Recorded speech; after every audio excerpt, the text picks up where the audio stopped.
Sunday afternoon with you all this time. And um, as you arrive, please, by all means, please say hello and join in the conversation. It looks like we're live. Yeah, you are live. The internet can see you now. There we go. Hi, Hazel from England. Great. You're all beginning to join in at this point. This is great. Although it's not showing any watching, but I guess you are. People are. I always have to have a little lag time in the beginning here while YouTube tells people that I'm live and people begin to show up. I didn't schedule this one in advance like others that I have. But please tell me if you can hear me okay. If you can't hear me okay, say that as well. My lips are moving and you can't hear anything, then Anne is here. Hi, Anne. Hi, Judy is here from Judy from Florida, and Hazel's from England, by the way. So, and Toby, all good, great. Anne says sounds fine. Good. Glad you're here. I'll give it a minute or two more while people join, and in the meantime, I'd like you would all to take a minute as we enter into the satsang space, right? The energy field of satsang, which is a very sacred place, and it's a place where it's an internal place.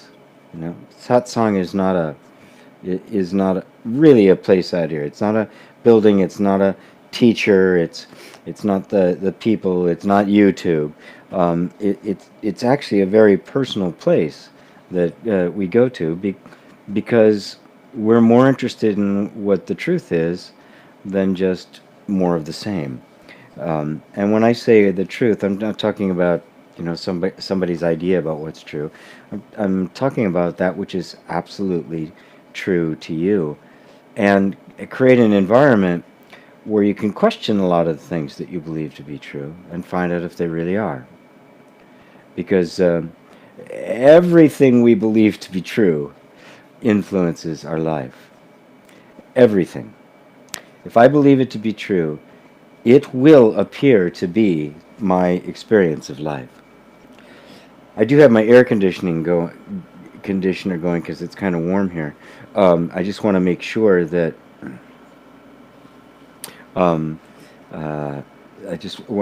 you guys can hear me over the air conditioner. Otherwise, I will turn it off, even though it's hot in here, and it gets even hotter because I've got lights around me. So please let me know if it's okay.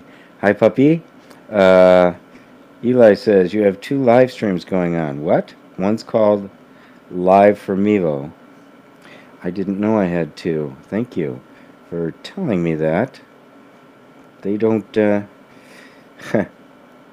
just gave me the one button here, the one live from Mevo, and it should say Satsang with G on it. But I'll check my my channel to make sure.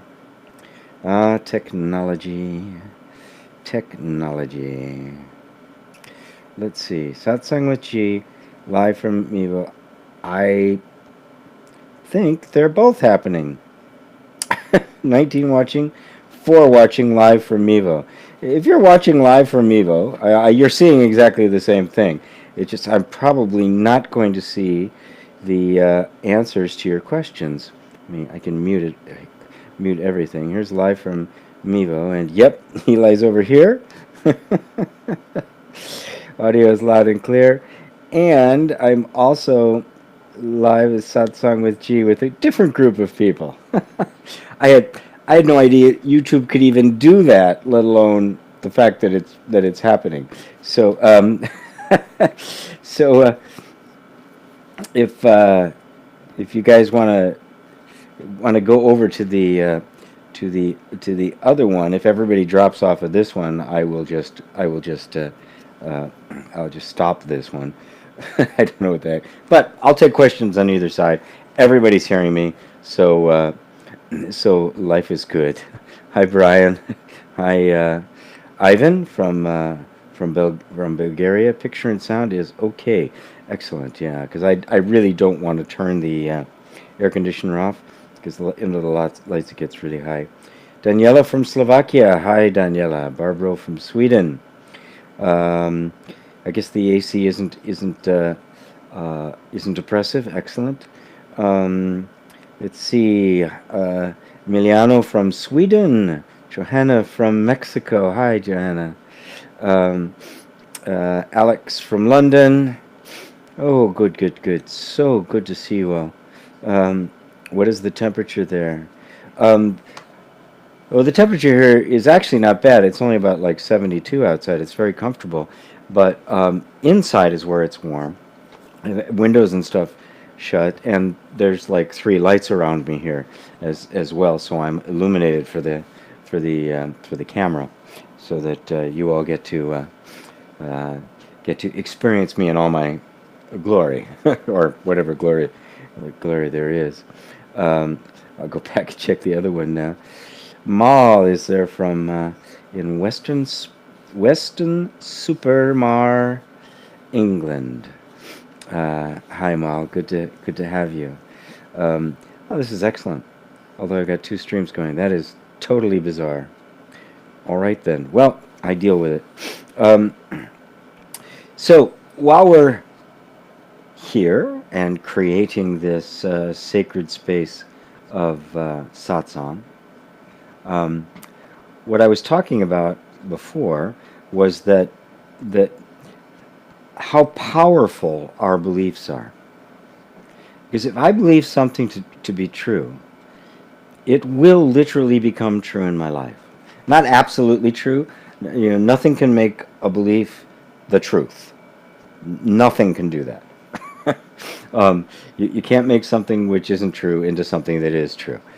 That it can't do. However, the effect of a belief on our whole nervous system and our way of thinking and our way of feeling, and most importantly, our way of perceiving, makes it seem as if our beliefs are literally and objectively true.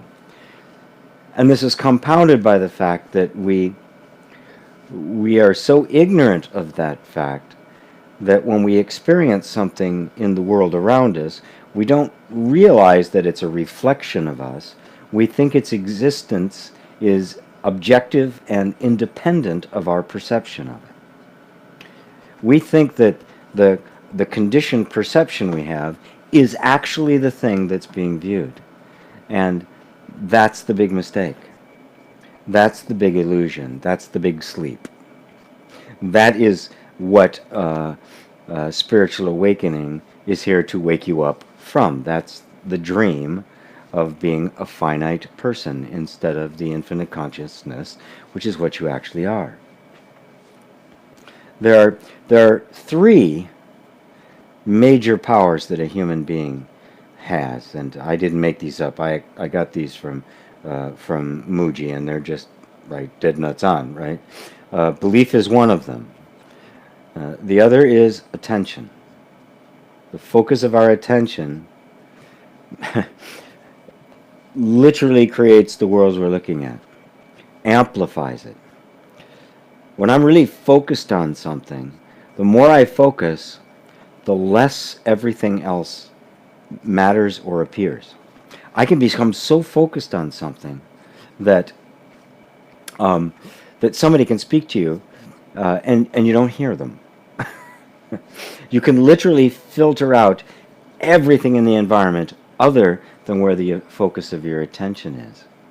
And what a power that is. It allows for enormous creativity and concentration, but it also, especially when it's combined with our beliefs, it focuses our attention on that which actually isn't true and literally filters out any of the evidence that contradicts the belief, evidence that would wake us up to the fact that it's not actually true.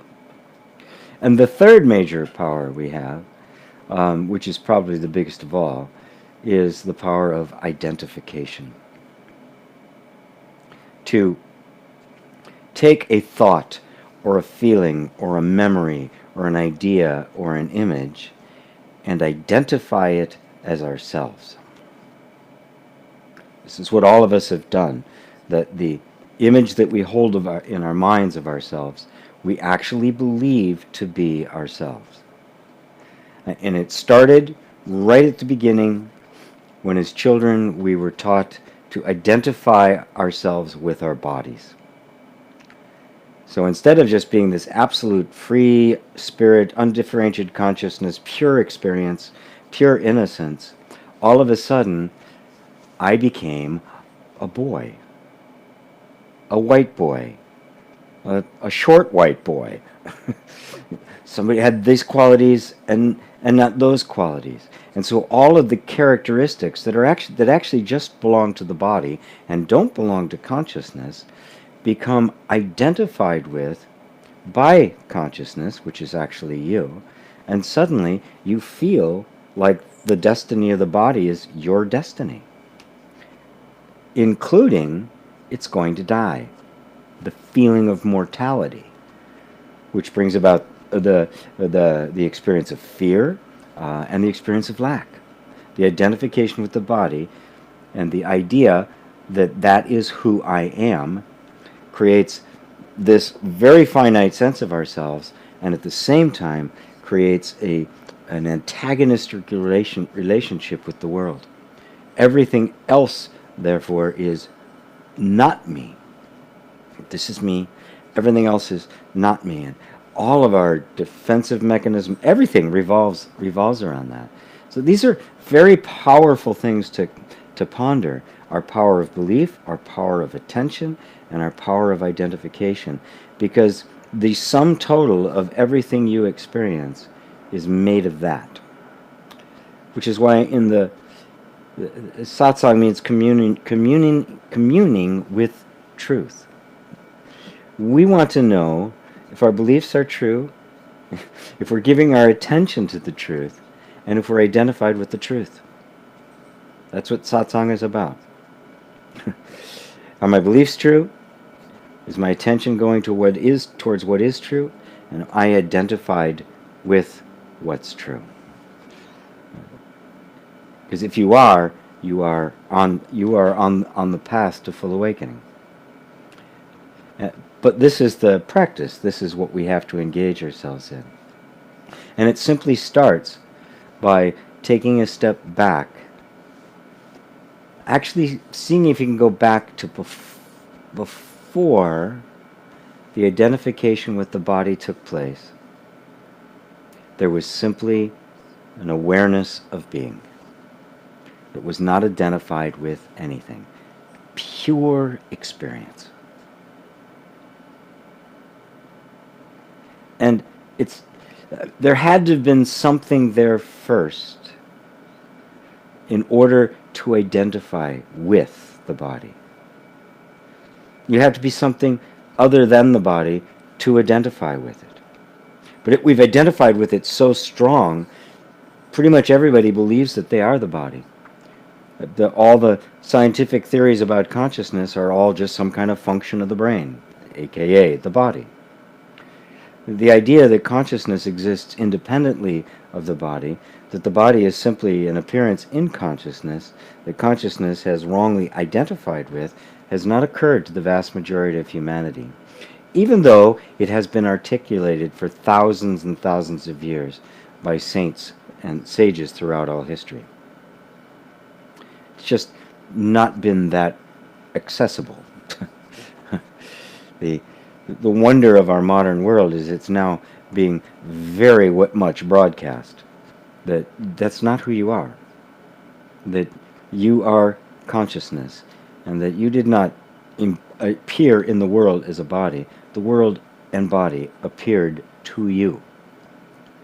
And that power of identification is the power to reclaim, so we re-identify ourselves with that which is perceiving the body, rather than the body itself. That is, we identify with the ultimate perceiver, and not with what is perceived. Does that make sense to you all? It is the way back to who you actually are. Let's see. Let me check over here. Life from Mimo. Let's see. Maljuga from Slovenia. I hope I said your name correctly. I apologize. Hello to you. Um, let's see. Pompinu. I have a very sick friend and do not know how to explain that his sense of wellness is already in him when he is in a lot of pain. How to approach this? Puppy also says it's 119 here in Phoenix, Arizona, 50% humidity. You are a cupcake. I drive with no AC on, driving around, so I'm used to the heat. I plead guilty. I'm a cupcake. I've been in Phoenix for extended periods of time. My son and daughter-in-law and adopted grandson live there. So all I can say about being a cupcake and it's 119 is, why the hell are you living there? Just an observation. Um, and now for your question. Um,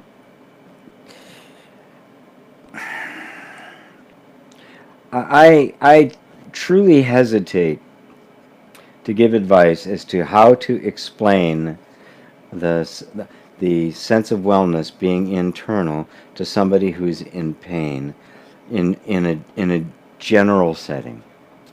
I can't tell you how to do it. I don't know how I would do it. I know that if I was with somebody that was in that circumstance, um, my number one mission would be to alleviate that pain in whatever way I possibly could. And if that meant just rubbing their back or their neck or their feet, that's what I would do. And not worry about trying to get them into a spiritual perspective. Even though I know it's true and I know that it would help them, um, oftentimes to attempt to do that to people who are in a lot of pain can be interpreted as being as actually being dismissive of their pain. It's like you're making less of them, and a lot of people will feel is that, well, you mean I caused this? I brought this on myself? You know, a lot of the law of attraction stuff has done that to folks, and of course that increases the suffering rather than decreases it, doesn't it? So you have to be very patient, very empathetic. You have to be willing to be there with them. You have to don't hold on to any preconceived notions as to how it should go, what should happen. You show up with no agenda whatsoever. And then let the energy unfold on its own. Give what you have to give. Help in whatever way you can possibly help. Assist in any way you can. You know, encourage. Cajole.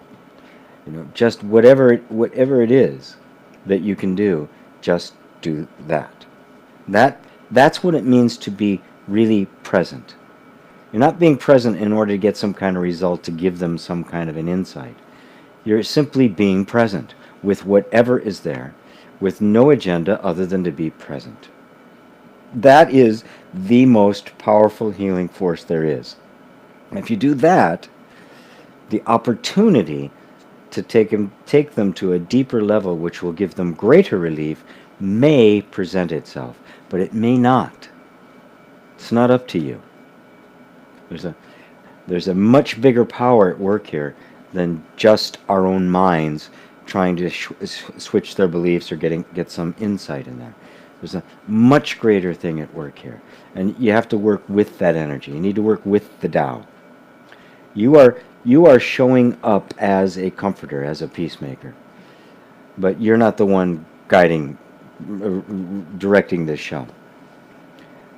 So that would be my advice to you. That's what I would do. Because I couldn't have any preconceived notions as to what I was going to find in there. I don't know.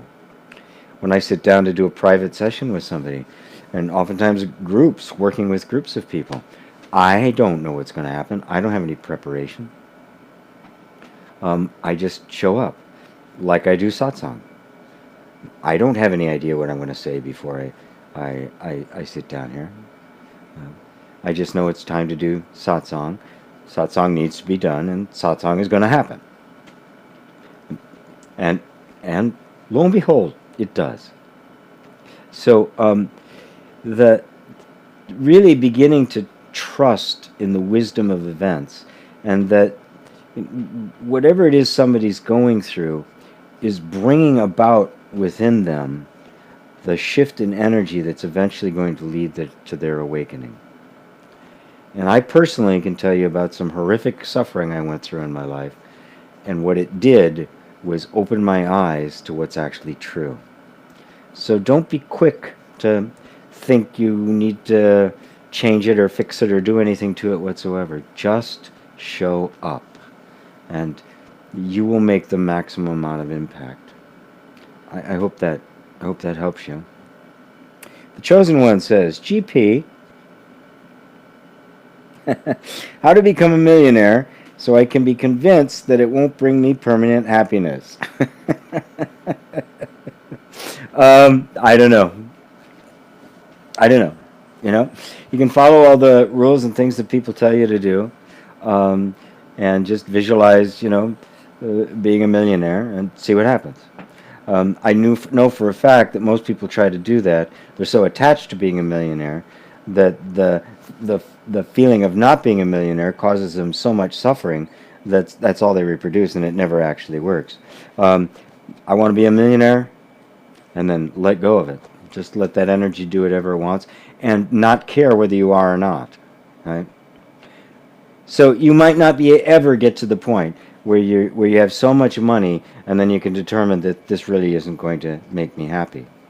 But what you can do right now is at least work on the opposite if you're not a millionaire, and that is that I can be happy without being one. So I think a wiser way to work is to say, how about being happy in exactly the circumstances I'm in right now? Because that's really what it's about. Whether it be a millionaire or a thousandaire or a billionaire, right? We're looking for a circumstance that's not here now in order to experience something.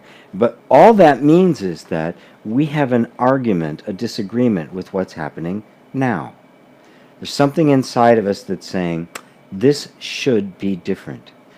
I would seriously question that voice.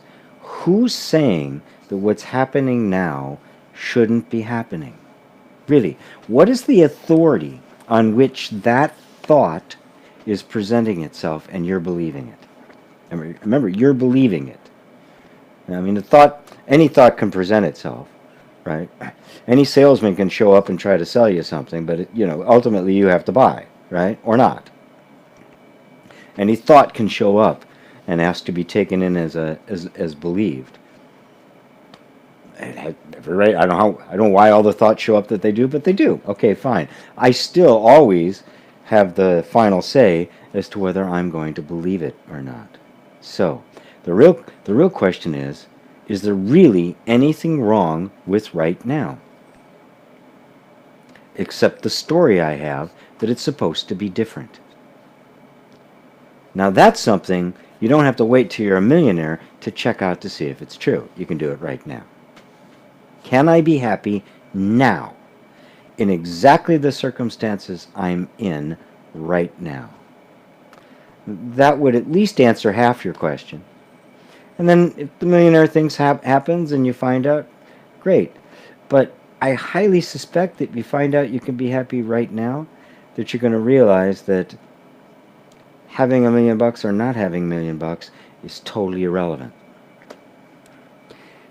And I think your question was partially facetious, but I thought it was worth answering anyway, so thank you for that. It's very funny. Papi Nu says, I can see that I'm drowning in MVTWs? Me versus the world. Right. Scenes, which is like identifying with the body. I have no clue how to release the body and stop the drowning. Answer on my friend with pain. Really good. Oh, you're very, very welcome. We are all drowning in me versus the world, right? But the thing is, the me versus the world is only happening in your mind. You're convinced that there really is me and this world that I'm struggling with. Okay, I don't have to.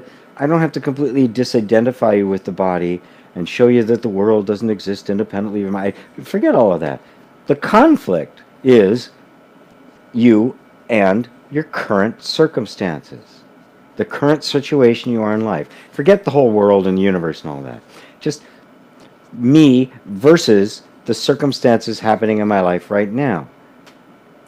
And there'd be no verses without this underlying constant belief that things are supposed to be different than they are. And we never challenge that. We never challenge that thought. Is that thought really true? Is the universe completely screwed up and everything that's happening now shouldn't be? What's more likely? That the universe is functioning perfectly and I'm misperceiving it, or I'm seeing it clearly and the universe is all messed up? Which is more likely to be delusional? I think you're probably all going to agree with me that it's way easier for our minds to decide this shouldn't be this way, which is really to say, I don't like it, I want to be different. And underneath that is this unhappiness, this discontent. But the discontent is caused by our conflict with what is, our conflict with the way things are. That's it. That is the entire source of unhappiness and suffering. That things should not be the way they are. I want things to be different than the way they are. Buddha said there were three types of desires that create suffering. Desire to get something that you don't have, the desire to get rid of something that you do have, and the desire to become something other than what you are. None of which can you actually do. The desire for that which doesn't exist or is impossible is the recipe for suffering, obviously. It is always our disagreement with this present moment that is the culprit. If you have no disagreement with this moment, if this moment is absolutely perfect the way it is, what's the problem? You can see the problem just disappears. Because the problem isn't in life. It is in our mind's disagreement with life. All the desires have done, have set up. The problem isn't even the fact that we have desires. We want to grow and evolve and expand and experience more. All of that's innocent. It's thinking that there's something wrong with right now because that desire isn't fulfilled yet. And in that gap between what's wrong with right now and this desire which is supposed to fix it is the perpetual suffering of human beings. That is Shiva's wheel. That is samsara. This is the tribulation. That buying into that is the eating of the fruit of the tree of the knowledge of good and evil. Just that. That's it. That's the whole of it. I mean, the whole book, The Power of Now, that's what the whole thing was about. We disagree with what's happening now. What is wrong with right now if you don't think about it? If there's no thought that says, this shouldn't be that way, what's the problem? Take anything going on in your life. And I mean, I wish it was different. It should be different. God, why is this happening? And just look at it and imagine if none of those thoughts, like, it should be here, why is this happening, I don't like it, if none of those thoughts actually occurred to you, and you were just experiencing what was happening, would there be any suffering? Zero. Nada. Nothing. You'd be 100% okay. It is the ignorant, unawakened mind that creates a scenario that is in conflict with what is actually here. That's the delusional mind. That's the mind of the separate self. That is the egoic mind, which says things should be like this. They're not like this. Something's wrong with this, and lives in a state of perpetual conflict, which is, of course, perpetual suffering. Conflict, suffering, same thing. Perpetual misery. Perpetual stress. Perpetual fighting. Because it's always struggling against the circumstance to try to make life conform to what it thinks it should be. This is the insanity of humanity. Oh, that rhymes, doesn't it? I just realized that. This is the insane state of mind humanity has gotten stuck in. And, mercifully, the state of mind we are waking up from. And it is the wholesale suffering of humanity that is stimulating and being the catalyst for this awakening. The consequences of that line of thinking are becoming universally clear, and will become increasingly clear.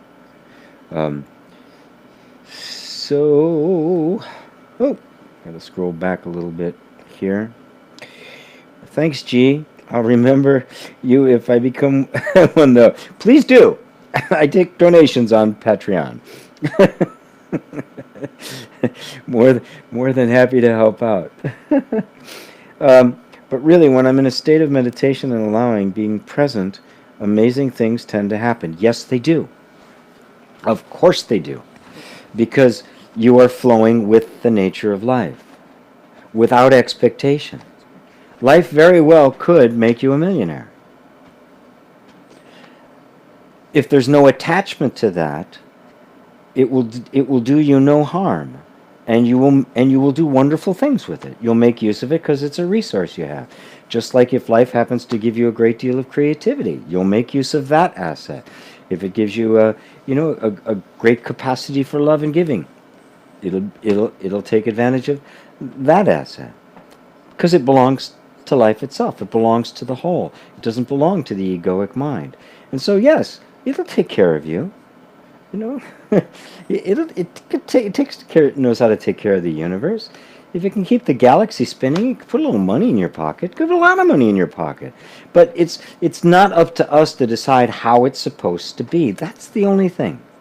When you are in the state of allowing, you are simply letting life be what it is, with no argument on your part. And in that state, you have attained the ultimate.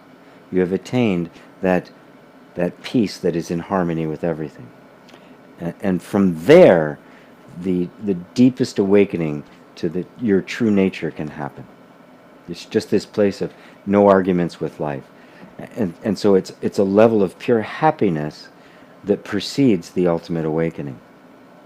Sometimes it goes the other direction. Sometimes the awakening takes place, and it takes a while to get to the happiness. Because one way or another, this dependence on circumstances, this argument going on with life that's happening in the mind and also happening in the whole nervous system, has to dissolve, and that natural harmony and sense of unity emerge.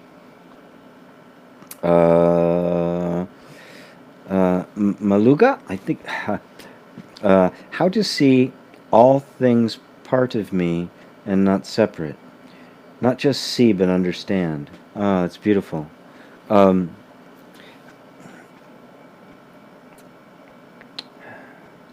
It's a twofold path, Maluga.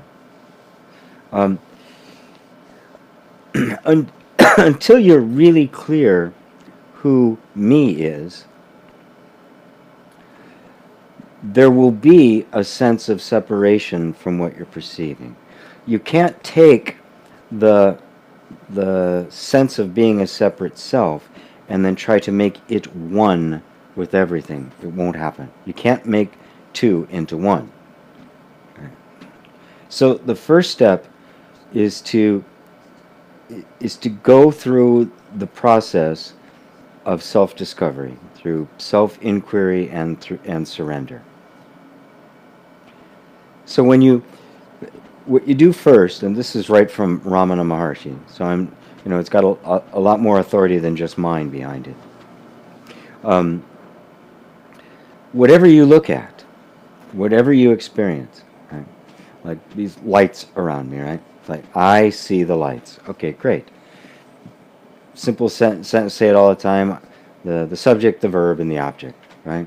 And the object is the light. And I could tell you all about the light. And most of the time, our attention is focused on the object. And we use the word I constantly throughout the day. Even when we say anything else, if I say you or it, underneath that, the subtext is always in relationship to I. There's you is only relationship to I. So that I thought is always there. But that we never actually look at. I look at the light. I look at the computer that I'm and YouTube on the screen and the questions and the like. I'm seeing all of those, but wait a minute. I am seeing those. And so what Ramana Maharshi says is whenever that happens, you stop for a second, you just come back and say, well, to whom is this appearing? To whom are these objects, by whom are these objects being seen? And the answer, of course, is, well, by me. I am. But now notice the attention is off of the object and onto you, onto the subject. And then he would say, then ask, well, who am I? So now become curious about the subject. If you notice, it's very simple, but it just turns the attention away from the outward focus, which it is most of the time. And in that outward focus, it's impossible for us to find a way to make one out of that, to not see all of this as separate from ourselves. So the first thing is the attention has to come back to the origin point. And that origin point is the one who's seeing it. Oh, well, I'm the one that's seeing it, and who am I? That's it. That's the whole of the self-inquiry of Ramana Maharshi. And it's like unbelievably powerful to do that because it's simply allowing your attention to come back to the I. Remember how I was saying in the beginning that one of the powers, the great powers you have, is the power of attention? Ramana Maharshi was also asked once if he could sum up his teachings in one word. And he answered unhesitatingly. He said, attention. Our attention is always going to the objects, isn't it? I see a tree. I am a teacher. I am a lawyer. I live in Chicago. I live in Phoenix. It's always on. The lawyer, the doctor, the teacher, the lights, the Phoenix, right? Bring the attention back to the I and let it stay there. Now, the more attention you give to something, the bigger it gets, doesn't it? The more other things get filtered out, until finally that I you're looking at becomes clearer and clearer and clearer. It becomes less mixed up with all the stuff and begins to stand more and more and more on its own. And as that happens, a very amazing phenomena takes place. You realize that the I you're looking at is itself an object. That it's a thought and not actually a thing. And that you, the real entity, is looking at it. Which means this is now an object and I'm not that. So this I that you refer to thousands of times a day isn't actually you. It's a thought. And now as that dissolves more and more, and it's seen through more and more, the space opens up for the real self to reveal itself to itself. That's how it works. Do that. First start your inward journey. Once that happens and you know who you are, when you recognize the self you actually are, the gap, the disconnect between you and other disappears. And you find that this is nothing but you reflected, and that the universe is just a mirror, and it's all you. But you cannot break that down as long as you are identified with the finite sense of self.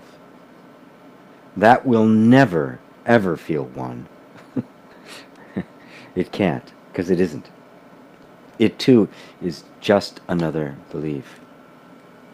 Hope that answers it for you, Maljuga.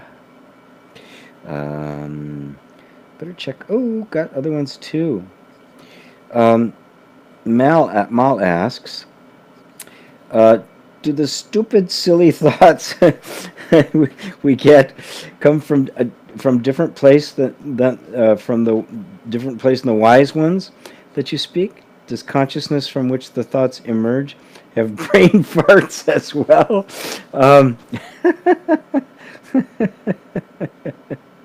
That's really good. That's very funny.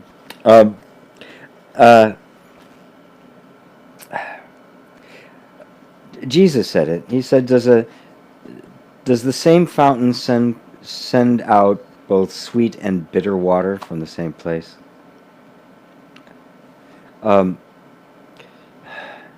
It's a subtle one, Hazel, because everything emerges from consciousness. So, in fact, the stupid thought, the consciousness brain fart, as it were, emerges from exactly the same place as the wise thought does. It's simply referring back to something else. The wise thought refers to the true nature of consciousness. The stupid thought refers to the misunderstanding or the illusion of consciousness as a separate entity, otherwise known as the egoic mind. So look at what the thought is referencing, and you'll find, and you'll get, and you'll begin to see what's actually playing out. Now, obviously, it's all playing out in consciousness, isn't it? Consciousness is aware of the stupid thought and the wise thought. Consciousness clearly identifies the stupid thought as a stupid thought and the wise thought as a wise thought. Which means that consciousness is actually beyond both. It is more subtle and more unchanging than what we would regard as wisdom or as stupidity. And then we see that even wisdom and stupidity are two sides really of the same coin. They are also relative to one another, and wisdom wouldn't be known as wisdom without stupidity, and stupidity wouldn't be known without wisdom. Delusion, wisdom. Delusion and enlightenment. And we see that even those are part of the subtle play of duality, and that the reality of you is beyond all of it, is beyond description, is beyond what can be said, can be uttered. The Tao that can be spoken is not the true Tao. It's the first verse, the first words in the Tao Te Ching. And it's true. It's what sees wisdom as wisdom. It's what sees stupidity as stupidity. It's what recognizes that. It's so subtle, it's more subtle than space because it can recognize space. It can recognize silence. So it's even beyond silence. It is beyond the beyond. That's what That's what's meant in the mantra in the Heart Sutra, the mantra that ends the Heart Sutra, gate gate padagate padasangate bodhisvaha, which means gone, gone, gone beyond, gone totally beyond. Hallelujah. Enlightenment. Totally beyond. But it's so self-evident. Is there not something that recognizes wisdom and stupidity? Well, it must be more subtle and more unified and more indescribable than both of those. Because when you get to the ultimate oneness, how do you describe it?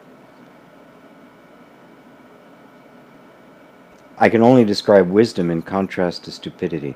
How do I describe the ultimate one when there's no second? Does that help, Hazel? Or Mal, I'm sorry. It's Mal who said that. I thought it was Hazel. Ah, that was not. Sorry, Mal. That was Mal said that. I hope that helps you. Vicky. Hello, GP. Well, hello, Vicky. On my way from Western Supermare to London, but wanted to tune in regardless as I've listened to for a while. Oh, very good. I'm very glad. Very glad. W says, hey, GP, I'm online when you are live after a long while. I'm online when you are live after a long while. Not quite sure what you mean, W. That you're online when I'm live after a long time? Or you stay on? I'm not really sure. Alex says, what is actually real? Good. Mel says, thank you. I suppose Spike Mulligan's goons took stupidity. Yes. Stupidity has been raised to the level of an art form. Look at the leadership of most of the countries in the world, and a few of them in particular. Alex K., what is actually real? Real is a word that gets thrown around a lot. Reality is a word. Oh, get real, man, or, deal with reality. Or they talk about, the nature of reality. Scientists have their view of reality. To the scientists, reality is just, they're still looking for it. They're looking for the ultimate substratum of which everything else is an appearance, because the atom is an appearance of some atomic particles. The molecules are an appearance of atoms. Cells, proteins are appearance of molecules. Cells are appearance of proteins. Everything is kind of an appearance of something else, and not really a thing in and of itself. So that's one definition of reality. All I can only go to it much more personally. Not a spiritual premise or a spiritual proposition, not some kind of spiritual theory.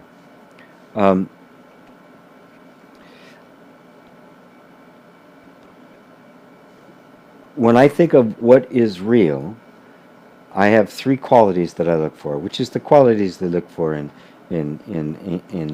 Hinduism, right? If it is real, it is changeless, it is timeless or eternal, and it is self-luminous, self-illuminating, which means it doesn't need reference to anything else to be true. So it's everywhere and always true. It is changeless. It never stops being true.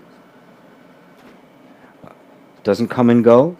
Ceaseless, timeless, and it is true simply because it is. Not in reference to anything else. It is completely absolute truth. Absolutely real.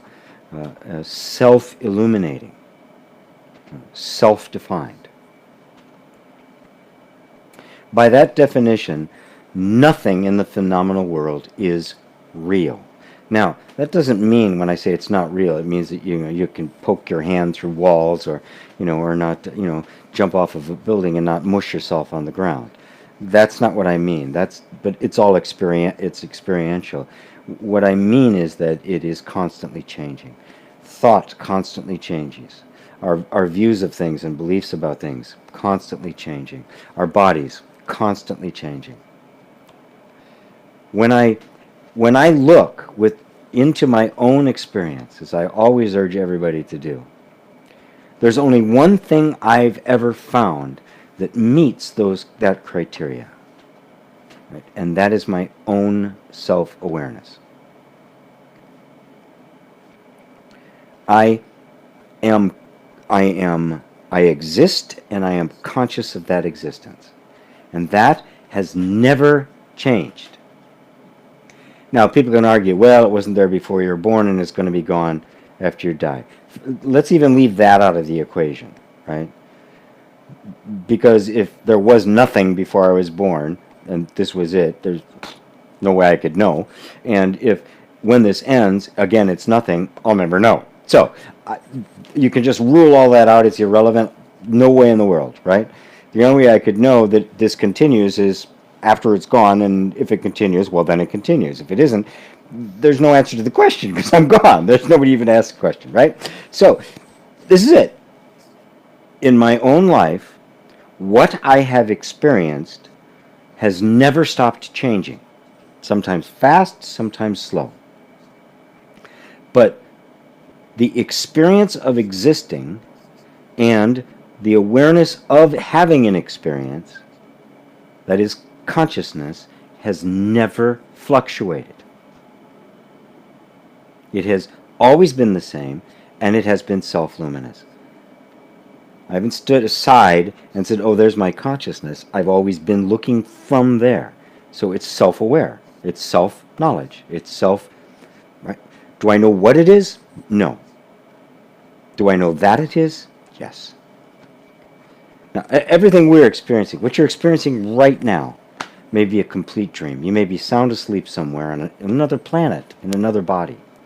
You may be in an institution yelling at a wall right now, right? But in your mind you're having... There's no way, based solely on our experience, that we can determine if something is real or not.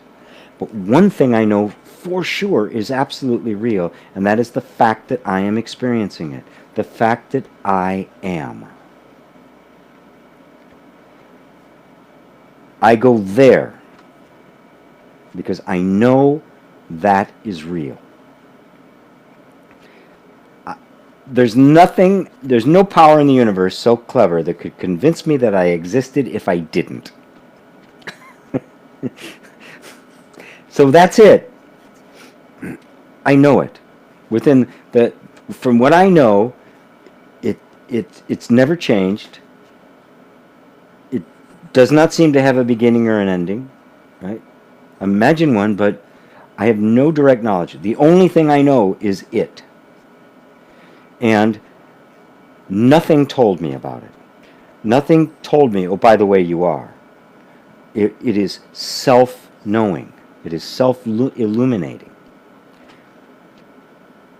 That fits my definition of real. Everything else, every object I perceive, all bets are off. And so for me, the question, and really the deep question for spirituality is, okay, if that's what it is, what is that? Which means the question, who am I? Right? Because we're talking about me. I'm real. Whatever I am, right? And don't even think what you are. That you are. I am. That's real. That's as real as it gets. So that question, who am I, becomes the most important question there is.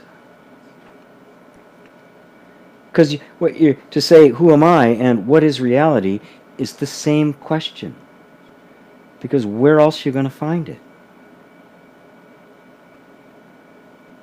I mean, even the scientists, the incredibly brilliant work that gets done, just parsing everything down smaller and smaller and smaller and smaller and smaller, is still working from a point of view of perception, is trying to interpret a perception, and can't distinguish, cannot possibly know whether that perception is actually objective or not. There's only one objective fact, and that is the fact I am. That's what's real. If you start there, this is real, I'm real, everything else can begin to flow from that. Doesn't mean that all the stuff that's going around, that's coming and going, doesn't have meaning. Of course it does, but that meaning isn't real. That is, it isn't objective, it isn't permanent, it isn't changeless. Right? So, okay, it has some meaning. I like it right now. I may not like it in a day or two, or a week, or a lifetime. That's okay. That's the nature of it. Its nature isn't real, that is, changeless, eternal, self-illuminating. It's always in relative to something else.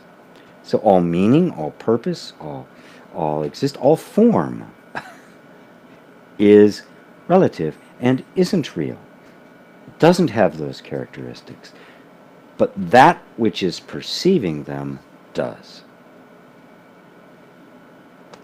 That's where I go with it. Hope that works for you, Alex. Chrissy says, hi from New Zealand. Hi, Chrissy. Mel says, oh, I already got that one. Chosen one. Do you think God exists? I know there are other entities, but entity that controls us? I think not. Joseph Campbell made a beautiful statement. He said that God is the ultimate word for the self.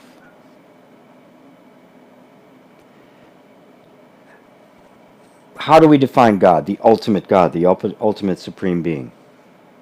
Changeless, eternal, self-existent, self-illuminating, right? What did we just say reality was? Changeless, eternal, self-illuminating. Reality, God, same thing. Does God exist? Does reality exist? Obviously, right? If you're talking about God as a super being with all sorts of power, creating stuff, creating man, making rules, all the things we normally associate, that's just the egoic mind really full of itself, projecting itself on some kind of super being. And, that's what happens in cultures. That's what it does. It's a very tribal thing. There's not a lot of consciousness in it. That God, no, that God doesn't exist. Once had an atheist telling me, said, yeah, I don't believe in God. And I said, well, neither do I. He said, what? You're spiritual? How could you not believe? It's like, the God you're talking about, I do not believe in. I also don't believe in the God of material processes. I also think that one's full of holes. That's just an assessment, an interpretation of our experience, and is really quite weak. So, if you define God like that, no, I think not as well. I find no evidence of it. I do see evidence of intelligence, of order, of form, but also of impermanence and, I mean, look deep enough. But when you see God as being the characteristics of reality, you say, well, yeah, well, then it works. God, the great I am, the truth, the ultimate, the absolute, they're all words to describe the indescribable, that which is beyond all forms and can't be described. Alex said, thank you for answering the first question. Another is the soul another concept of the ego? If we are all one, why subject ourselves to this? Yeah, for the most part, you could think of the soul as the essence of you, and in that case, it's referring back to the sense of being, right? That's what Ramana Maharshi meant by the spiritual heart. We talked about the heart, everything coming back to the heart. He wasn't talking about boom, boom, boom, boom, boom, boom. He was talking about that essential place, the place from where everything is being seen. So you could say that is the soul. And I like that word soul because it's very alive. Consciousness can sound heady. It can sound very kind of cold, right, or intellectual. Whereas the soul's got it's got some life to it. It's got some jazz to it, right? Or the heart, so it's got some love. They're all great words for this very much indescribable indescribable thing. If you're talking about a soul as a as an individual in the body that goes from lifetime to lifetime to lifetime, it is an ephemeral ego, is all it is. It's the ego trying to imagine itself having a life outside of the body because it's so identified with the body. So it creates kind of this ephemeral body that's going to survive this body so it can imagine that it has continuity. When in fact it not only doesn't have continuity, it doesn't have existence. It is totally imaginary. It is a bunch of programmed responses, and there's no sentient thing there. But this drive towards a sense of continuity is so strong, it imagines that there's this thing that goes from life to life to life, or survives the body and then goes on to some kind of reward or something. These are all ways in which the false, finite sense of self tries to give itself some perpetuity when it doesn't have any. So you are right about that. But I don't like to throw the words out. I really like to try to reclaim them, to show the character and spirit and energy of the true nature of your being. Because it's not just consciousness as in, I mean, it's rich in love and fun and passion and experience. It's just indefinable in and of itself because it's one without a second. Chosen ones, thank you. Some Christians tell me that proofs are some people healing by praying to God or saints. Well, there's lots of explanations for that. And when somebody really believes in God, and this is true of all religions, and I don't mean just like theoretically believe in God like a lot of the churches have become, but there are people who are, I mean, they're as real as you and me. They have genuine experiences. Those experiences are coming from their true selves. It is the revelation of the true nature of their being. But it's objectified because they can't get to the place of seeing that their experience and their being are related. So they're on the path of bhakti. They're on the path of surrender to God. Eventually that path will fold into the path of inquiry so that in total surrender, you just, God's will is your will, but you're still there. You're not ready to just let go of you yet. Eventually you let go of you and the total merge, the total becoming one takes place. But there's no rush on that. The path of devotion is a beautiful one, and yes, it works. You pray, it works. It works. I practiced metaphysical prayer for a long time. It works. Right? So nothing wrong with it. It's not, get rid of that, it's a wrong thing. It's not like that. What this kind of inquiry does is bring you to a place where you can see why it works and that there's actually a deeper place. But it doesn't abandon that. It brings it closer to itself. It brings it to an even deeper insight and a deeper closeness to the very God that they're worshiping. It kind of takes away the last barrier that then allows them to merge with it fully. But about the soul part, I'm pretty sure we have our astral bodies. Well, there's no difference, my friend. When you experience that body, are you not experiencing it? Consciousness isn't a body. As consciousness becomes more and more liberated, that body will seem to be more and more ephemeral, have more and more abilities, more and more power. You are not your body. When you astral project, you are still experiencing that astral projection. Say, I am projecting. Oh, there's a projection. To whom is this projecting appearing? To me. Well, who am I? You'll find that no matter how big the experience is, that remains the same. The experience will change dramatically, but that will remain the same. And so, I just have to ask you: is there any difference between an astral body and a soul? Except, some people, they believe in a soul and they say it's like this. You believe in the astral body and you say it's like that. Look at it closely, and more importantly, look at the one who's looking at it. And past lives and future lives, right? What about this life? Yeah, you've had past lives. You haven't entered into a life. You've had many dreams, right? When you were in that dream, everything was real. It was a complete and total experience. Until you woke up out of it and go, oh, it was a dream. The experience of birth, your entire life, all the way to death, is the dream of consciousness. And it has multiple dreams. Dream after dream after dream after dream. You do not get born into a world. The world appears to you. You never move. Worlds come and go. Same phenomena, lifetime after lifetime after lifetime, but instead of seeing the world is static and you going in and out of it, I'm saying, look at the opposite. You're static and the world is coming and going to you. Same phenomena, completely different view of it.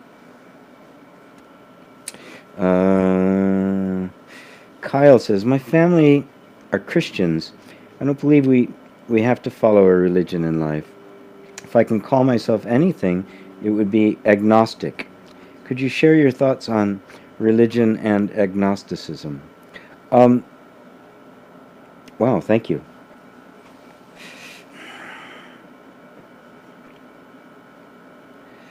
Well, agnosticism has got a lot of different meanings.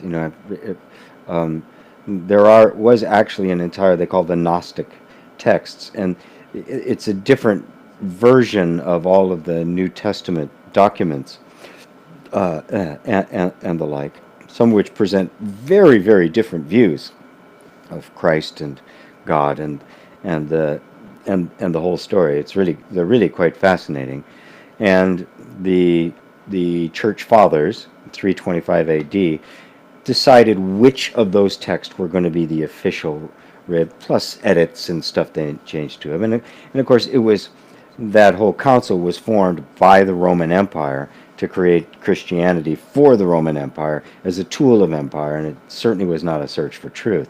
So the particular text that became the official canon, grew out of that, and the rest of them were discarded. Usually the term religion means these days is that people have subscribed to a particular belief system.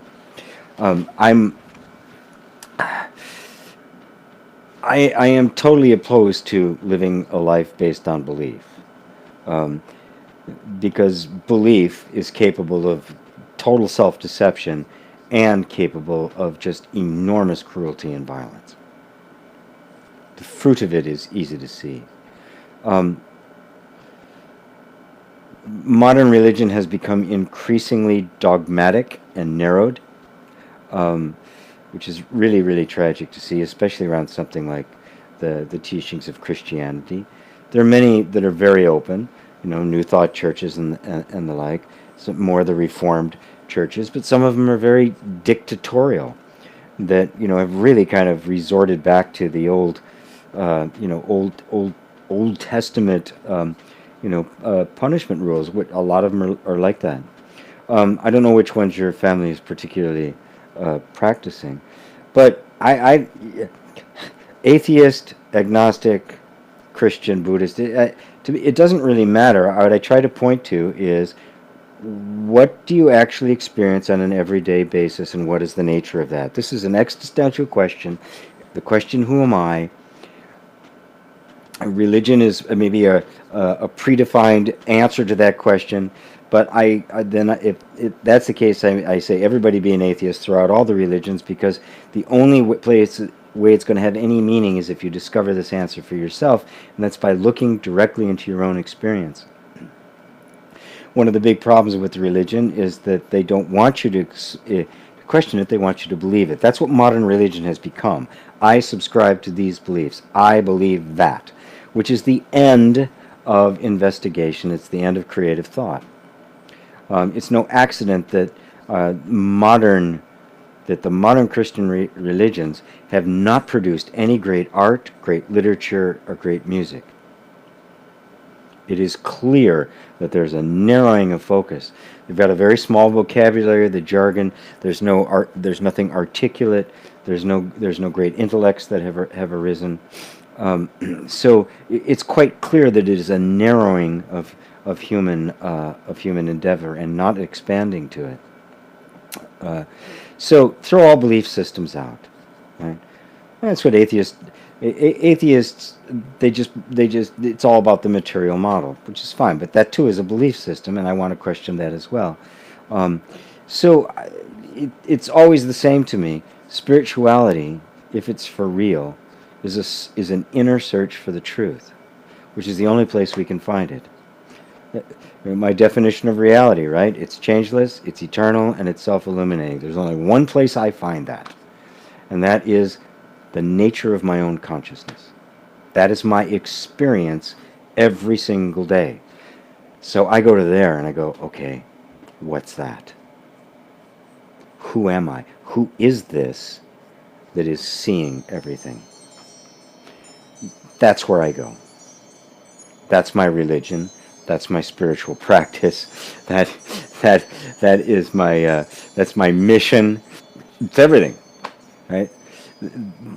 I don't see any alternative to that. Anytime somebody comes along and says, well, this is what it is, I'll go, okay, I'll consider that. And I take it in to the one thing I do know that is. And I see how it fits. I see if it works. And everything I share with you guys has come from there. Everything I share from you is arising out of that, and not out of the stuff that I had learned before. Fortunately, that stuff all just kind of got knocked out of me over the years, until I became more and more willing to just be present with what is. And out of that came the practice of inner reconciliation, which is more of a, which is a way of spiritual inquiry and also a way of personal development and therapy. But it grew out of that, from this place. The questions here give rise to the inquiry into the nature of everything and how people actually work and how to bring about healing and how to love and all of it. So that's my religion. My religion is the unbridled, relentless search for inner truth that is self-recognized. And so I hope that answers your question. Let's see. Back over here. Well, okay. So I got two sides now here that I have to go on here. Sophie says, "Oh wow, chosen one." Okay, with ideas like corrupt demiurge trapping us on Earth, and the event coming to assist our world, how can we vet the info we receive? There's only one way you can vet the info you receive, and that's you have to find some place to put a stake in the ground, and you have to trust your own experience. It's simple. So I go to the one thing that's absolutely undeniable. That is my existence. I could be completely deluded about everything else, but I can't be deluded about that, so that's where I go. From there is where I begin to work my way back out again. And from there I discover that everything in the world is relative to everything else. And so there are no fixed rules, there are no fixed stuff. And of course that's what the world is just trying to do, establish fixed rules. Trying to make you be something, conform to some kind of standard. And of course we don't want to do it, and it makes for nothing but conflict and the like. But I can clearly see that they're not really true. But at the same time, we need rules of convention, rules of engagement, ways to make a civilization happen. Maybe humanity as a whole will wake up enough that we can establish some decent rules that work for all of us. Maybe we won't. I don't know. But I know that what's coming to deliver us is the awakening to the solid reality of your actual being and its unchangingness, which awakens us to the nature of all of us as that, and therefore nothing in the world is fixed, nothing is absolute truth, and anything can be adjusted, which allows for the emergence of the value system of love, mutuality, taking care of each other, sharing of resources. All of that can be, love can actually become. Heaven can come down to earth. It can come because we know who we are. It can't come if we don't, because we'll always be arguing for some position and fighting for it and fighting over our imaginary scarce resources when there is no scarcity. So I hope that answers your question there. I had to get to Sophie here. Hello, GP. My grandmother passed away by the sea 2 weeks ago. I feel in shock. Please speak of heartbreak and pain through the ego to being. Thank you. Well, I remember when your grandmother recovered well enough that she could actually travel to the sea, which was your desire, that she be by the sea, she not be in a home somewhere. It's by the sea with you. What a great place to be able to make the transition. The essence of who everyone we love is never lost. It is not in the form. The form gives expression to it, but the being that is your grandmother was no more in that body than the song is in the radio. The song isn't in your MP3 player. You know, the radio is a better example because it's being broadcast from someplace else. It's simply being presented here. It's being manifested here. It's appearing here. That isn't what it is. And when the radio breaks, yeah, we can't hear the music in the same way. But the effect of that song still reverberates inside of us. The presence isn't knowable in the way that we're used to. And because we are so convinced that we are the body, I'm so convinced that I'm at the body that I think everybody else is the body too. So when a body disappears, I think they're gone. Just like I think when this body disappears, I'm going to be gone. It's not true. They're not gone. They were never in the body in the first place. Any more than you are. That's the big illusion. That's the illusion of death. Nobody actually dies. The body doesn't die. The body it's not even the same body you started with. You know, I'm on body number 10. I mean, really, complete turnover of every cell. I mean, some thousands, some organs you've been through thousands of them. So this body is not the same. It's constantly changing. It's not really living. It's a process that's functioning for a while and then it stops functioning for a while.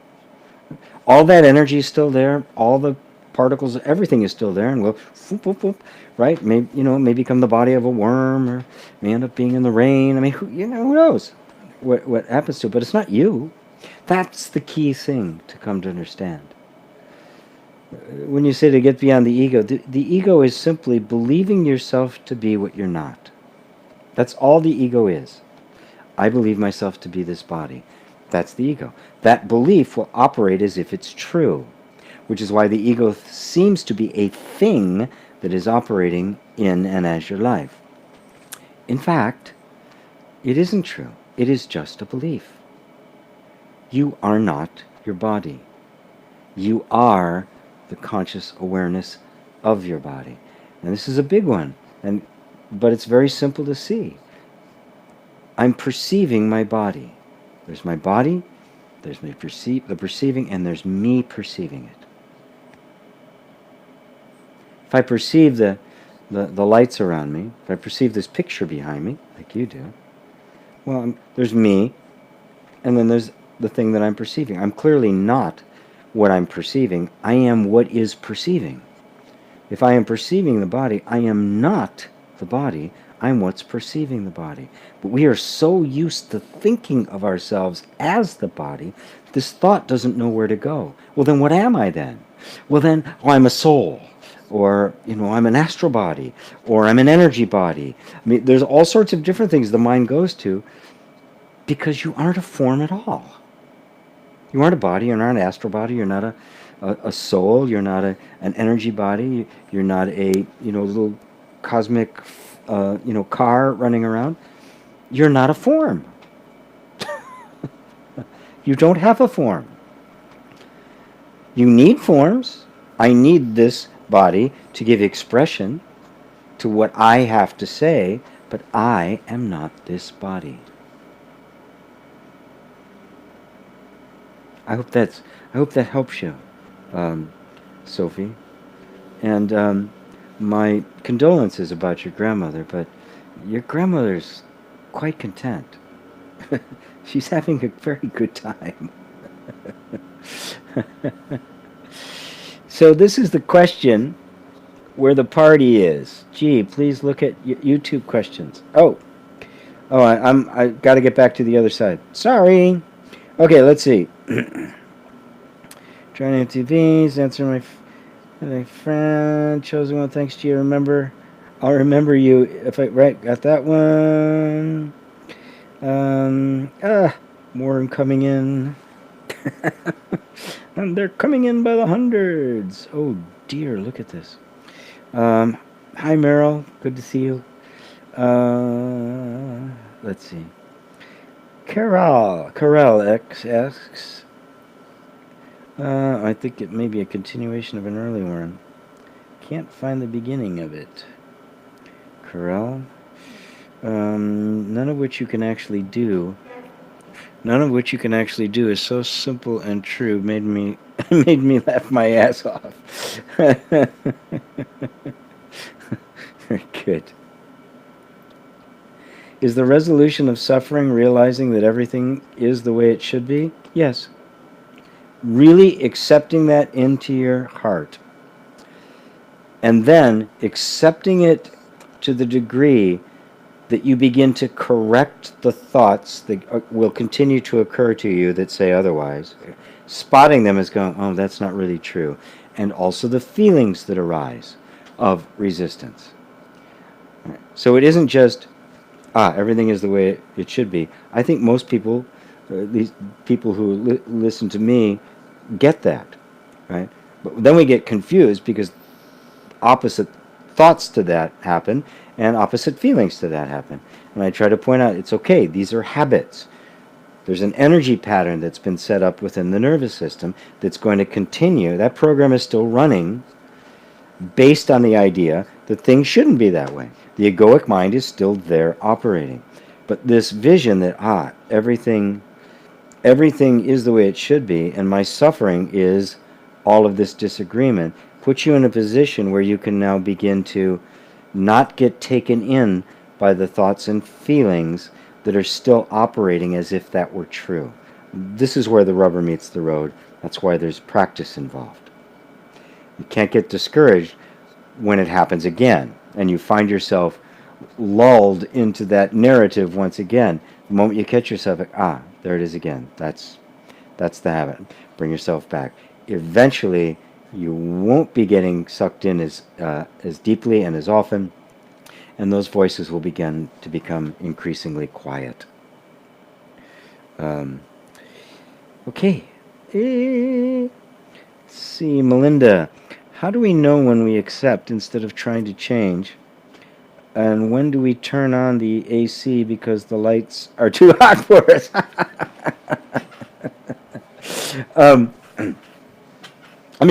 Let's put it this way.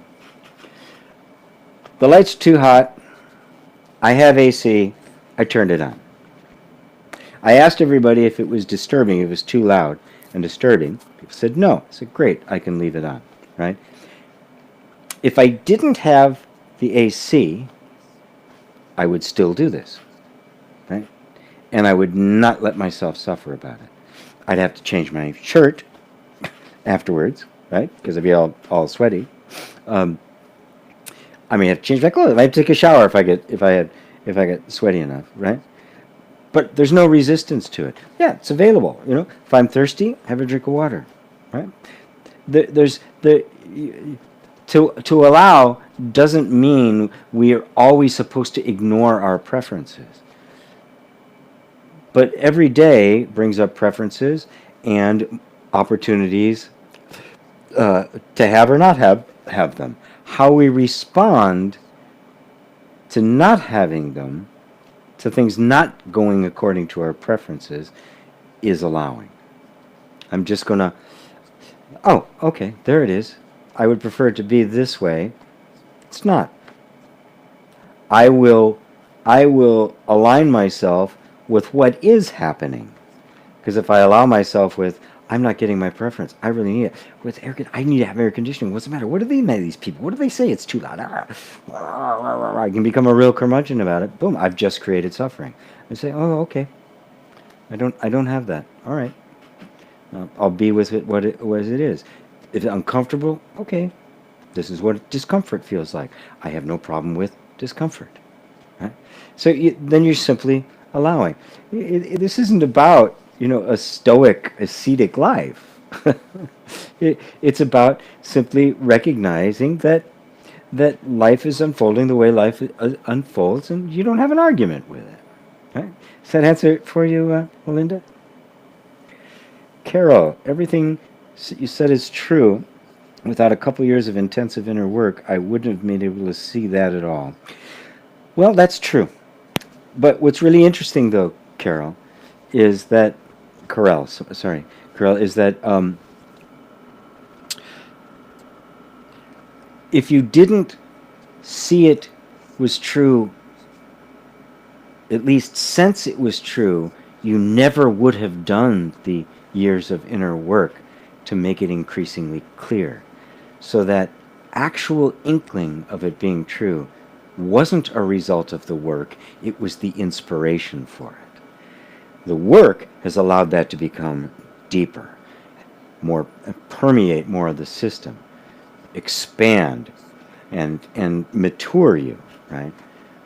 But there had to have been a spontaneous, natural insight that made you be willing to do any of it in the first place, to even pick up that first self-help book or listen to that first guru speak or turn on one of my videos or anybody's videos for that matter. Something got you to do it, held your attention, and said inside, this is worth it. This is a direction I want to go.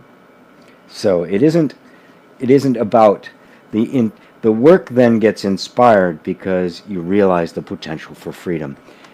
And you become more and more willing to pay the price to get that freedom. So, Manx Mix, which is Hazel. In the past, I've always left where I was to go to the next place to live, work. But a few weeks ago, it became clear that it was time to move on. And I've been resisting this insight. Good. I would encourage you then to dive into the resistance. The lesson for this moment in your life is not whether to move on or not, but to be aware of the internal resistance, because there's a conflict there. And you may find that there's a part of you who wants to move on. There's another part of you that, I don't want to move on anymore. I want to settle somewhere. That voice is equally valid, right? And so now it's time to step into the role of the peacemaker, not take sides between one or the other, and reconcile those two until finally the right next step for you unfolds. And I have no idea what it's going to be. Could be another place. Could be another place that's the last place. Could be this place. Could be something you hadn't even thought about. before. So I don't see resistance as the something to be gotten rid of. I see it as a call to look closer. Anne says, "What point of view that ego? What of view of that ego is here to embrace life and use senses to enjoy and play and have fun, and if honor embrace it and bring it on board to assist us, first resist it." Um, right. Okay. The ego is not a thing. The ego is not here to embrace life. You are. You are here to embrace life. You're the consciousness. The ego is made out of the sense of me that's here to embrace life. As Rumi said, the soul is here for its own joy. When we think of that me as being limited, mortal, confined, constricted, the identification with that image of ourselves is what makes up the ego. And the ego then puts itself in conflict with everything. It isn't seeking to, enjoy life. You are. I'm not quite sure. I want to make sure that I understand that that's what you're saying. The ego is not here to embrace life. Ego is in conflict with life. But the substance of the ego is, it's not a thing. It is a thought that we have identified with. And so when the egoic mind would say, I don't like that, we hear that thought, I don't like that, and we think it's our thought. We say, I don't like that, right? But it's just the egoic thought. Outside of that thought, there's no ego. And if you don't believe it, you say, oh, there's nothing wrong with this, it's fine. Boom, it has no power. So you are the one that is here to embrace life. The ego is the false beliefs you have about yourself that put you in conflict with life. Does that help, Anne? Puppy New. Is believing that things should be different an activity of the robot, struggling to stay in the safe zone? Does the robot create all the suffering? Yeah, the robot is a term I coined to illustrate the fact that the ego was not a self-aware entity, that it was nothing but a bunch of programmed responses. And what makes it seem like it's a self-aware entity is that you, who are a self-aware entity, have projected yourself onto that set of programmed responses, and made it into something that appears to be functioning independently of you. You say, my ego did this, when there's nothing there to do anything independently of you. So I thought the robot was a good name for that. And so, yes, the robot is simply the conditioning that all of us experienced, and how it goes automatically, right? It is in opposition to life. We were conditioned to resist, to be in opposition to life, to say, this is good, that's bad, I should be this way, I shouldn't be that way. That's all the conditioning. And that sets up the opposition to what's actually happening, and that opposition is the source of suffering. That's the only source of suffering. That conflict with what is the source of suffering, and it is nothing but a bunch of programmed responses. So the conditioned, like any computer, like any just programmed system, it's going to just keep doing the same thing until it's reprogrammed. So we could say that it's struggling to maintain the same position, but remember, there's no entity that's struggling. There's a pattern that's put in place, that it's in place because at one point it was successful at keeping you safe, and it's just in this groove. And so you could say it's resisting me, but there's nothing there resisting. This is just the way it is. I mean, you could say the same thing if you're trying to hold a car and you're on a hill and you're under the car. You could say the car was resisting you. No, it's just headed in the direction it was designed to head. Okay? So, unlike the car, we just want to get out of its way. In this case, we simply go more deeply into the environment that created the conditioning, namely a sense of not being safe, and we create an environment of safety. That inner environment of safety naturally notifies the program that this program isn't needed anymore, and it begins to change. That's the approach of inner reconciliation. It doesn't try to reprogram you. It creates a different environment, and the natural functioning of the nervous system to respond to the environment will do just that. And when the environment is no longer dangerous, it will start creating behaviors that are more expressive and free. If the environment's dangerous, it becomes more defensive and withdrawn. It's the nature of it. It's self-protective. So you don't need to deprogram it. You need to give it safety, give it love and acceptance. Duh. You've heard me said it a million times, and it's still true.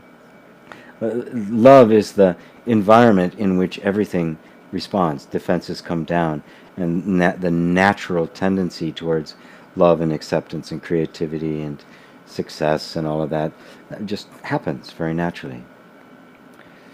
What's the time getting to be here? Whoa, 5:37. Okay.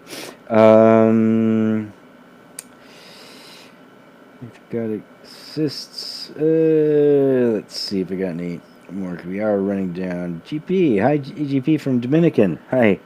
Is there an end to spiritual search? There sure is. In fact, I just showed it to you.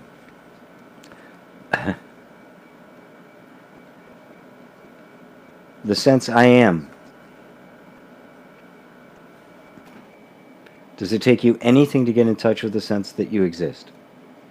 Now, don't confuse that with the question, what am I, what is it, or who am I and all that. Just, am I? Do I have a sense of existence? Well, that's it. That's the object of the spiritual search. That's the end of the search. That's you, isn't it? This is where you're looking from. So you found you, right? So now it's not about finding yourself, it's about self-discovery now. Well, who am I then? And that's a process of little by little, all the things you believed yourself to be, they begin to fall apart. But that's not the same as feeling like you're on a search. It feels more like you're uncovering a treasure that you've always known is there.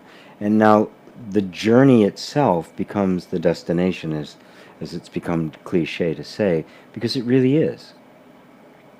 And so you can be on the journey of self-discovery because there's always more to discover, but there's no sense of not being there, of trying to get somewhere to finally get the big reward, to get the enlightenment. You start from there.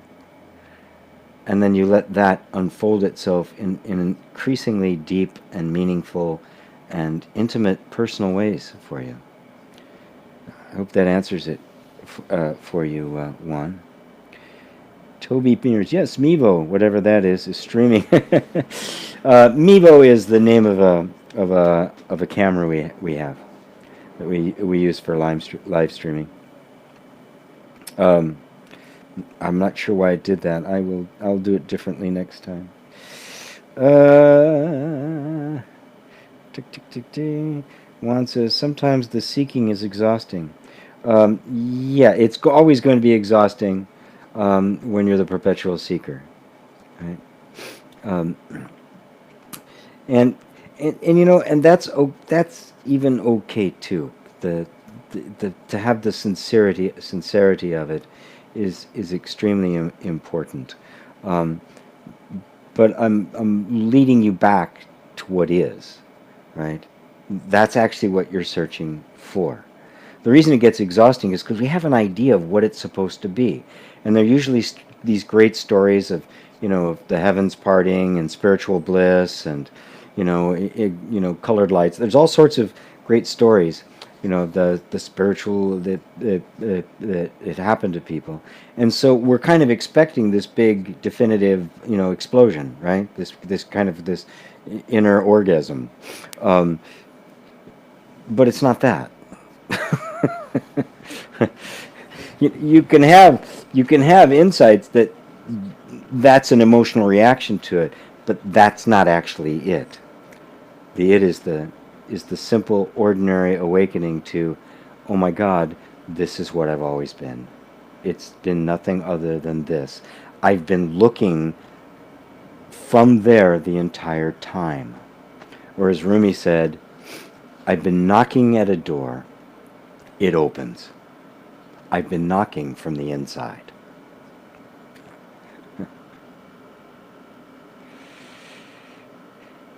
Juan says, the desire to feel at home. Yes. Yeah. You are that home. Turn your attention towards the one who is aware even of the seeking. Because that is what you are actually seeking.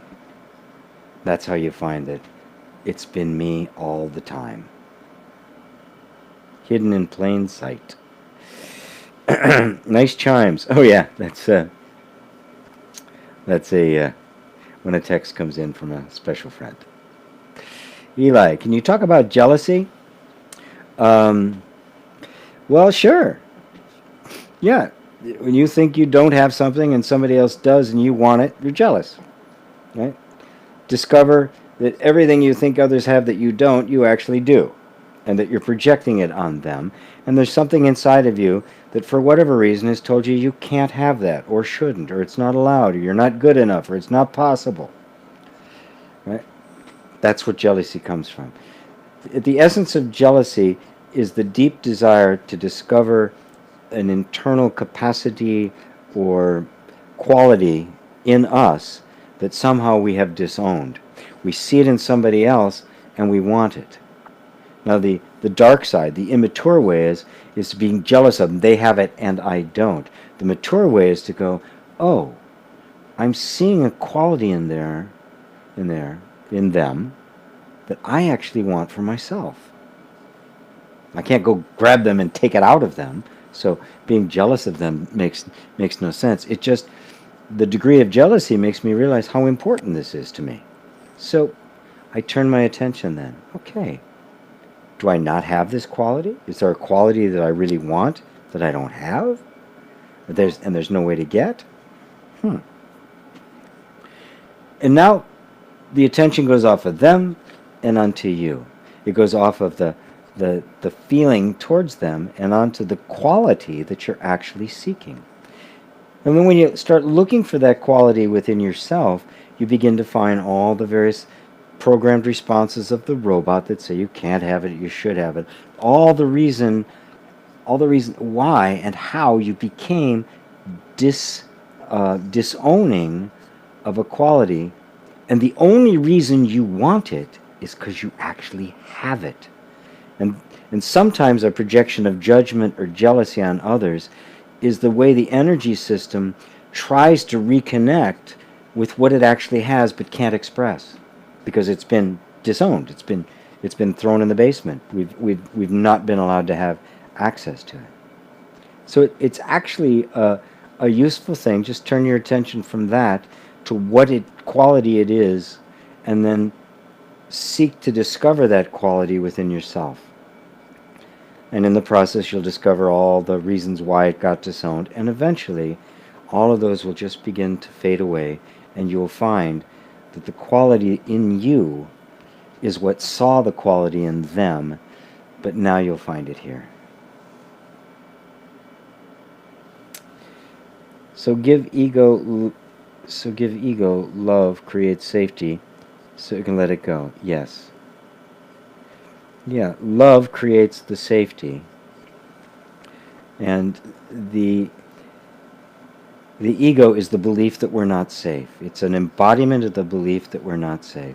Replace it with love, and the ego doesn't really exist anymore. There's nothing but love. Alessandra says, hello from Monterey. Hello, Alessandra. All right, I got to check the other one here. We're trying to, as I start to bring it to a close, so I am going to start winding it down here a bit. It's going on, what, 5:45 now? Yeah, 5:45.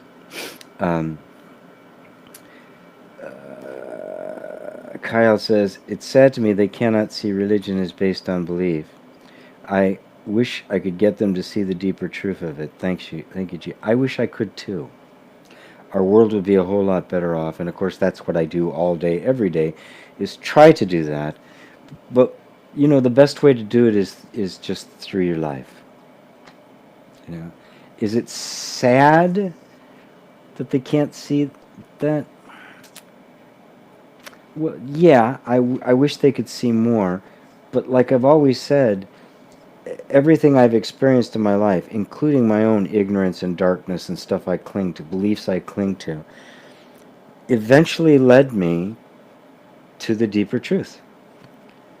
And not only led me to the deeper truth, but led me to a truth that was deeply compassionate about where I came from and all of those that are still there. So I feel for them, which makes my heart energy available to them. And I can be infinitely patient, waiting, like truth had to be with me, had to be infinitely patient, waiting for there to be a crack that the light could get in and I could begin to wake up. The crack will come for them as well. On the surface, it may look like it's suffering, but don't be afraid of that. Suffering is what breaks down the walls. It's the suffering that makes you go, I think there's a better way. It's suffering that gets consciousness to turn its attention on that steady stream of ignorant thoughts that are creating it, and eventually finds the solution within.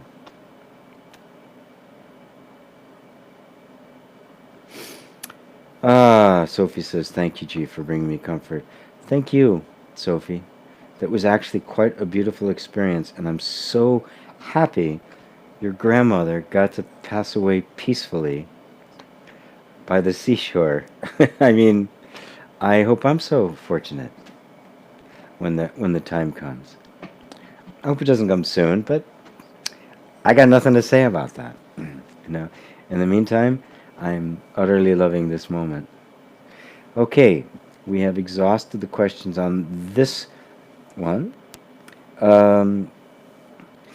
Narcman says, do you recommend past life regression therapy for a troubled teenager?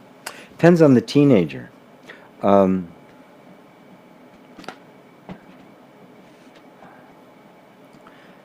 Since it's, if it's your teenager, if it's your son or daughter, and this thought has come to you, I would follow up on it.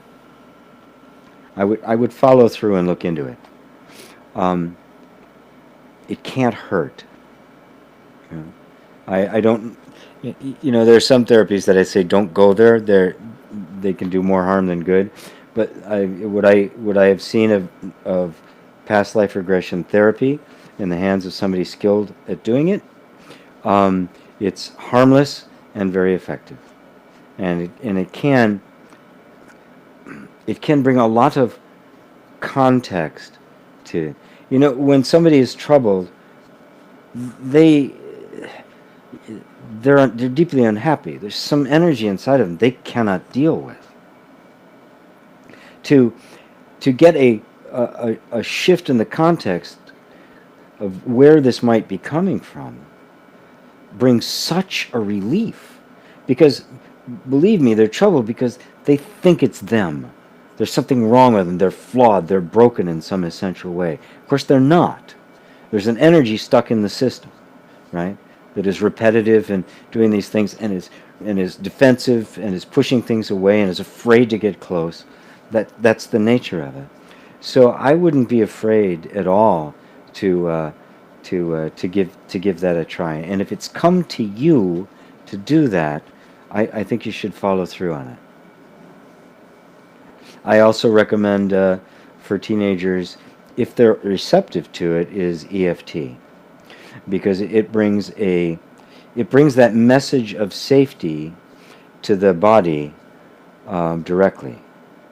It communicates safety through touch, and when the body gets this message of safety, it really introduces a very different energy into the environment, and the nervous system, which is very much in a defensive position and feeling guilty about it and condemnatory position, suddenly is experiencing something it hadn't felt before, and that's the feeling of safety.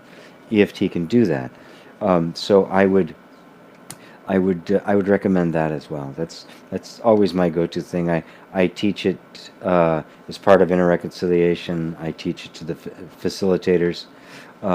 It's how to use it in a therapeutic setting, because it's a very, very simple and powerful tool, and everybody feels it. Everybody gets the results of it. The only difficulty is if somebody really some people think it's like really silly, but I don't find teenagers like that. Teenagers are usually pretty open. You just get them to tap on themselves, because it's not like you have to touch them, right? They're touching themselves. They're just kind of going on, and they get to check in and see how they feel. And while teenagers are very intense, there's a lot of hormones and emotions and stuff going. They haven't solidified like we have as adults yet. They still have the same openness and flexibility as children. It's just they're stuck in this position of still being children, facing an adult world and feeling completely inadequate to do it, and all sorts of stuff is going on. But teenagers are very receptive to EFT. And again, on the past life regression, if it's come to you, give it a shot. It is harmless. It cannot do any harm. So and it can possibly do an enormous amount of good. So have at it, Markman.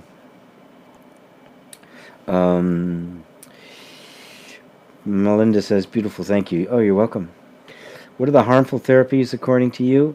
Oh, I stay away from the things that are purely analytical and in the head. Things that try to invoke abreactions and the like, basically reliving traumas. There's not as much of it left, but it still happens. Psychiatry, simply because of its total emphasis on drugs. Behaviors that are, or therapies that are behavioral based, right? We're just going to make alternations, changes to the behavior, the different kinds of stimulation and stuff like that. Those things they're not as sensitive to me.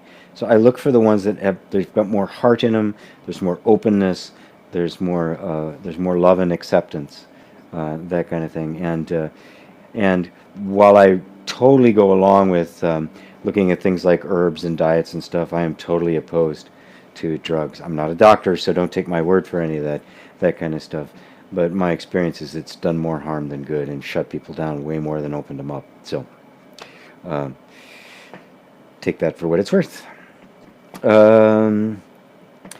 Road tripping. If you're someone with software skills, like making apps, but you don't know how to get ideas for products, should you just give up for now and allow for other source of income? Well, I wouldn't give up, but I wouldn't put so much pressure on myself that, like, if I have to go do another job to get some income while I work on something else, that should be a problem. As I've said earlier, just be present in this moment. Is that needed? Well, look into it. See if it's needed. Don't have any issues to it's right or wrong, or, oh, if I do that, it's going to take away from this, because none of that's true. That's all the story we've created.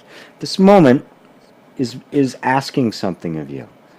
And in it there's the need to survive and have money coming in. There's the need to have some fun, and, there's a need for relationship. There's a need for creativity. You've got this skill, there's a piece that appears to be missing, and somehow you need to create an energetic environment where that piece can fill itself in.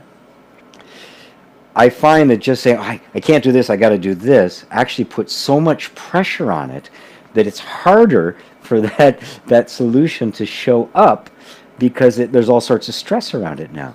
Chill out. Give it some space. If that means you go get a gig for a bit, do it. Right? Don't think that that's a diminishment of you or a step backwards. It's not. If that's what the moment needs, and that's what happens, well, then that's what should happen. I've had a lot of jobs in my life. Roofer, cook in a daycare center, computer analyst, programmer, and consultant. I've done voiceovers for commercials. I worked in a daycare center. I was a mailman. Believe me. It's all okay.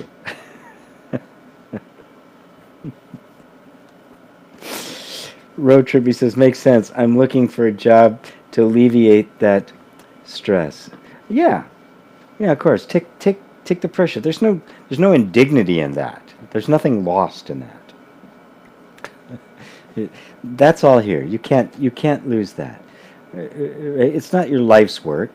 It's a tact. It's a tactic. You know, it's a what's the word for it? A strategic tactile. No, not tactile. That's I can't remember the word now, but it's a tactic that you have to take. You know, okay, I got to do this right now. Okay, fine.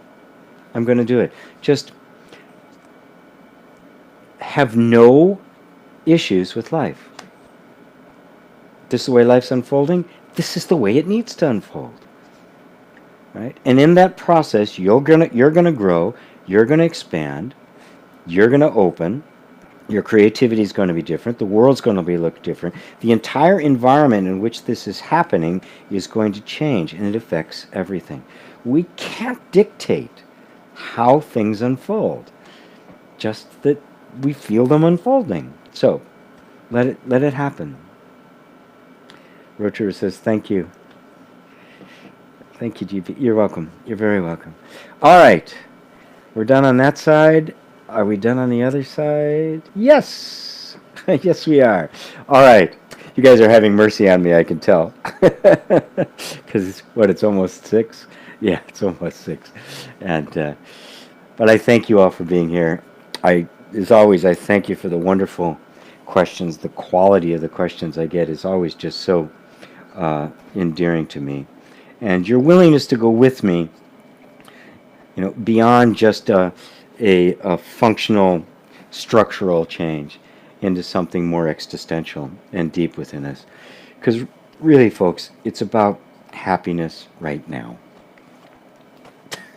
Not happiness in the future, not happiness after a bunch of conditions have been met, but happiness right now.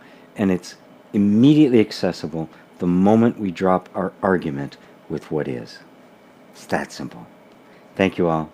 See you next week. I love you. Namaste.